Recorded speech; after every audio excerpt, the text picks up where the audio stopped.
let's break down the offense and get everybody accustomed to some of these names. And starting with the offensive coordinator and Mike Denbrock, who's been working with Brian Kelly quite a bit. He's most recently been at Cincinnati, but a long stay working on the offensive side of the ball with Brian Kelly at Notre Dame. So what can we possibly expect him to bring to the table? Well, Mike Denbrock, he's going to be creative as hell. But here's the thing. He's a creative play caller. He's also a great recruiter, and he's considered one of the good guys in college football. Just somebody he's always been considered one of the great human beings in college football. I've heard that from a lot of recruits, a lot of coaches, just a lot of people who just back Mike Denbrock. But, this is a guy who favors a lot of pro type of schemes into his college repertoire. And so he's got a multiplicity of offensive attacks that he likes to throw at defenses. And, he had a lot of success with Brian Kelly, and their relationship goes way back to the 80s, where I'm sure they were still allowed to smoke cigarettes on airplanes and chug beers in the locker room. But, they go way back to Grand Valley State, their time as grad assistants. But, they go clear into their time at Notre Dame. But then Mike Denbrock, he kind of went solo, went to Cincy. And, I mean, would you look at this, Mark? Would you look at the points per game progression here at Cincy? Okay. And the rankings. Very nice. Look at that. 111th in the country in total offense, and then boom, zipped up all the way into the top 10 by last season. Exactly.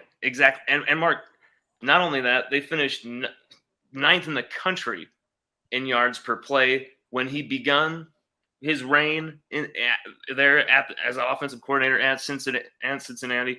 They were 99th.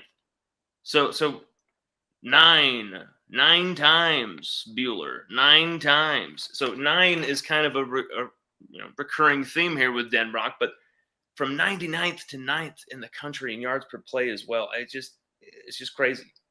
I mean, the Bearcats, he's not afraid either to bench a veteran quarterback either, because that's what he did with Hayden Moore when he put in Desmond Ridder, way back when he was a freshman. And, obviously Desmond Ridder, he rode Desmond Ridder clear through this progression all the way to a college football playoff appearance. And, even the game against Alabama, people want to say Mike Denbrock, I'm not sure about his play calling because of the what happened against Alabama. I say you have to look at that game more and actually go back and watch the film there. That game is just players just not making plays. Simply put, okay, look at the opening drive. Huge missed opportunity. Absolutely, batted pass at the line of scrimmage, and then an absolute big drop in the end zone. And, calamities unfolded throughout the game for Cincinnati like that. And it was not on Mike Denbrock that they only scored 6 points, 2 field goals, or whatever it was. And, when you look at Mike Denbrock's history, you see a progression and especially with Cincinnati, Luke Fickell, the theme with these coaching hires, for Brian Kelly, it's about, I know what you could do with Saban, with 5 stars, with roster power, resources, recruiting greatness, all that.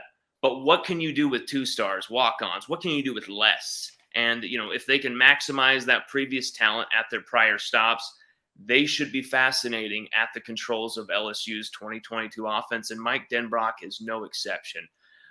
He's more creative than the final 20 minutes of Once Upon a Time in Hollywood. Some of his red zone plays and usage of pre-snap formations and explosive post-snap option plays, there's always an action to the opposition's reaction, Mark. Cincy were always a step ahead because they could cover every base. They could run it down your throat. Their offensive line were versatile enough to pull with the authority to match the complexity of Denbrock's favored, pro blocking schemes. They could spread you out as well, use, double tight ends, run a 2-back system, zone reads, option plays, loads of mesh concepts, tight end fade routes even. Denbrock loves it all, and he calls it all. That's the thing. He very multiple, in what he calls. I would be shocked if Denbrock showed up to LSU and just became one-dimensional, stopped being a more balanced attack. I would be shocked. But, he is a safe hire. But don't forget, Mark, what was the most called formation of the 2019 LSU Tigers offense?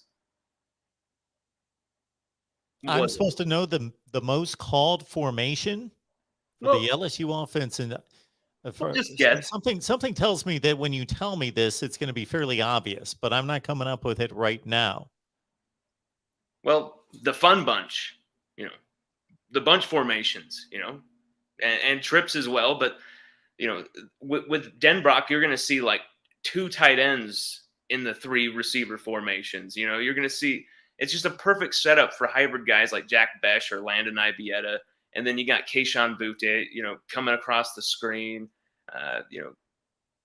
I see this offense, with this bunch formation framework, coupled with the mesh route runnings with Keyshawn Butte and Jack Besh, Malik Neighbors, their yards after catch ability. I just see them absolutely roasting teams, because usually there's 2 or 3 options on every play for these offenses. And I don't understand why Jake Peets didn't understand that, maybe narrowing the formation, forcing the defense to actually chase and run instead of just, okay, they're coming in my zone, I'm going to make up the ground and then get them. It was just too easy. He didn't make you have to make defenders defend every blade of grass on the field. He did not do that as offensive coordinator. Mike Denbrock, I believe he's going to come in and at least try and do this. But there are drawbacks for Denbrock. His coaching versus the best leaves a lot to be desired, Mark. I mean, although the context is, of course, limited talent supply at Notre Dame or Cincinnati in comparison to what he should have at LSU. There's only a trio of 30-point games in 9 appearances. Coaching versus Power 5 competition, and it's Indiana, Boston College, Virginia Tech. Won in just each of the last 3 seasons. He's also been shut out at the hands of Ohio State and limited just the pair of field goals against Alabama, of course. But it's a very intriguing hire, Mark, Mike Denbrock.